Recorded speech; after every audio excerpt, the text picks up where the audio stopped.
আজকে আমি চলে এসেছি দক্ষিণ বারাসাত চক্ষু হাসপাতালে। এই হাসপাতালটি দক্ষিণ বারাসাত স্টেশন থেকে 5 মিনিটের রাস্তা। গ্যাস গোডাউনের সামনে বললেই যে কেউ দেখিয়ে দেবে। হাসপাতালটির বাইরে খুব সুন্দর করে সাজানো। এর আগে চোখের একটু সমস্যা হয়েছিল, তো এখানে এসেছিলাম যে ডাক্তারবাবুকে, তিনি আজকেও এসেছেন, তার কাছেই আমি আজকে দেখাবো। বৃষ্টির জলে সকাল 7টা থেকে 11টা পর্যন্ত ভিজে কাজ করার ফলে এই সমস্যাটা আমার দেখা দিয়েছে। আর হসপিটালটির ভিতরে এসে যখন আমি ছবি তুলছি, আমার পিছনে একজন এই টুকুর টুকুর করে তাকাচ্ছিল। এই সময় একটা মেয়েও এসেছে, ক্লাস 6-এ পড়ে, তারও চোখের সমস্যা হয়েছে, চোখ লাল হয়ে গেছে। এখানে একটা নিয়ম হলো, চোখ দেখাতে গেলে আগে থেকে একটা ফর্ম ফিল আপ করতে হয়। তো মেয়েটাকে দিয়েছে ফর্ম ফিল আপ করতে, সে কিছুটা লিখে আর পাচ্ছে না।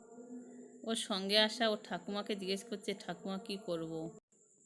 ও ঠাকুমা দেখলাম আমার দিকে দেখিয়ে দিল, বললো এই দিদির কাছে আয়। তো ও চলে এলো আমার পাশে এসে ও ঠিকানাগুলো লিখে নিচ্ছে সব কিছু। আমি লিখে দিতে পারতাম, কিন্তু আমি ইচ্ছে করেই লিখিনি, কেননা এই সময়টা আমি পেরিয়ে চলে এসেছি। আমরা যতই লেখাপড়া শিখি না কেন, যতক্ষণ না নিজে হাতে লিখছি, যে কোনো কাজই যতই শিখি না কেন, যতক্ষণ আমি প্র্যাকটিক্যালি করছি, নিজে করছি, সে জিনিস কিন্তু শেখা হয় না। মেয়েটা ক্লাস 6-এ পড়ে, লিখতে পারে, কিন্তু ভয়েতে সব কিছু গুলিয়ে ফেলছিল। সেই জন্য আমি বললাম, তুমি নিজে লেখো, কোনো সমস্যা হলে আমি বলে দেব। তো ও নিজেই ফর্ম ফিল আপটা করলো, আমি শুধু হেল্প করেছি।